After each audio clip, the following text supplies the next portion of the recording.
జన్మ సంస్కారాలను బట్టే ఆ గ్రహింపు వస్తుంది. భగవద్గీత ఎంతమంది మహనీయులు ఉన్నారో అందరూ భాష్యాలు ఇచ్చారు. ఇద్దరు భాష్యం ఒకలాగా లేదు. ఎందుకని? వాళ్ళ చైతన్య స్థాయిల్ని బట్టి. ఈ భూమి మీద ఎవరైనా కూడా ఇన్ని లక్షల కోట్ల ఈ జనాభా అంతా కూడా ఏదో ఒక విశ్వాసానికి, ఏదో ఒక గొప్ప విషయాలకి చెందే ఉన్నారు. అయినా ఎందుకు ఈ వైవిధ్యం ఉంది? ఎందుకు ఇంకా సమస్య అలాగే ఉన్నాయి అంటే ఏమవుతుందంటే, ఏదైతే ఆ పవిత్ర గ్రంథంలో ఉందో, పవిత్ర విషయాల్లో ఉందో దాన్ని మనం గ్రహించే విధానం. లాహిరి మహేశ్వరులు ఒకలా చెప్పారు, శంకరాచార్యుల వారు ఒకలా భాష్యం చెప్పారు. ఒకలాగా అంటే కామన్ పాయింట్స్ ఉన్నాయి. ప్రభువాదుల వారు చెప్పారు. ఓషో అంటారు, కృష్ణ చైతన్యం నీకు అర్థం కావాలంటే భవిష్యత్తు కృష్ణుడిదే. ఒకసారి చదవండి అందరూ కూడా, భవిష్యత్తు కృష్ణుడిదే. ఆ చైతన్యం నీకు అర్థం కావాలంటే ఇంకా మానవ చైతన్యం ఇంకొక 100 సంవత్సరాలు కనీసం పడుతుంది అని. అప్పటి వరకు ఏదో ఒక భాగాన్ని ఆ కృష్ణ చైతన్యంలో కొద్ది మాత్రము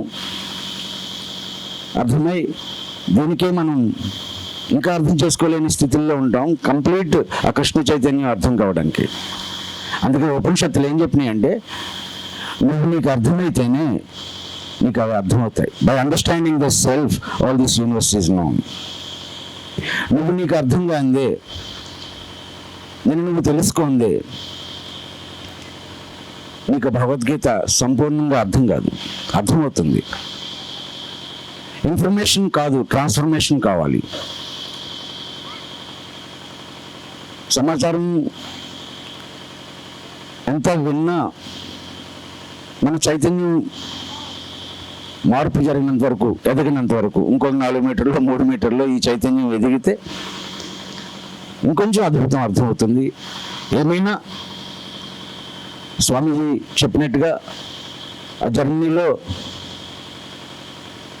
వారు ఆ చర్చ్ నిర్వహిస్తా ఆయన ఈ కృష్ణ చైతన్యాన్ని అర్థం చేసుకుని వారు అక్కడ చేస్తా వారు భారతదేశం గురించి చెప్పిన మాట చెప్పారు కదా. ఏమన్నారు?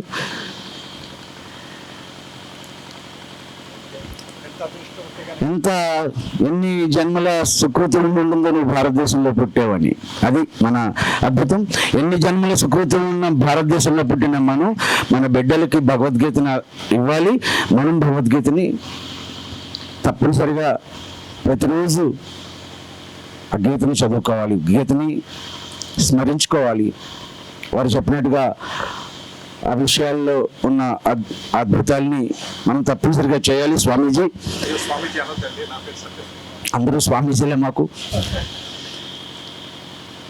ఈ పిరమిడ్ స్పిరిచువల్ సొసైటీ పత్రిజీ భగవద్గీతని ముఖ్యమైన, అందులో అత్యంత ప్రధాన, అంటే అన్ని ప్రధానమే. గీతలో ప్రతి శ్లోకము ఒక అద్భుతమే. వాటి మీద కూడా వారు ఎన్నో చెప్పి మా అందరికీ కొద్ది గొప్ప భగవద్గీతని మళ్ళీ పరిచయం చేశారు. మీ ద్వారా మళ్ళీ కొన్ని విషయాలు మేము తెలుసుకున్నాం. మీకు మా వేల ప్రణామాలు. సత్య శ్రీనివాస్ గారు చిన్న వయసులో అంత చక్కటి సంస్కారం వారికి ఆ భగవంతుడు ఇవ్వడం, ఆ కృష్ణ తత్వం, ప్రభుపాదుల వారు, గురుదేవులు, వారికి వేల ప్రణామాలు మనం మళ్ళీ ఒకసారి లేచి అర్పించాలి. ఎందుకనంటే ఇవాళ ఇస్కాన్ ఎంత సేవ చేస్తుందో తెలుసు కదా. మనకు కూడా మన కార్యక్రమాల్లో కర్తాల్లో 1 సంవత్సరం కార్యక్రమంలో అన్నదానం వారి ద్వారా కూడా నిర్వహించుకున్నాం. ఇప్పటికీ ఎన్నో చోట ఎన్నో అన్నదానం నిత్యం జరుగుతూ ఉంటుంది. ఎంతో సర్వీస్ చేస్తూ ఉంటారు. ముఖ్యంగా భగవద్గీతని ఇలాంటి మహనీయులు రోడ్డు మీద వెళ్తున్న వాళ్ళకి కూడా ఇచ్చి ఆ పరిచయం చేసే ఆ ధర్మ ప్రచారాన్ని చేస్తున్న ఆ సంస్థ చేస్తున్న ఆ కృషికి పిరమిడ్ స్పిరిచువల్ సొసైటీ, పిరమిడ్ మాస్టర్లు అందరి తరపున కృతజ్ఞతలు, ప్రణామాలు అర్పించుకుంటా స్వామివారిని మనం సత్కరించుకున్నాం.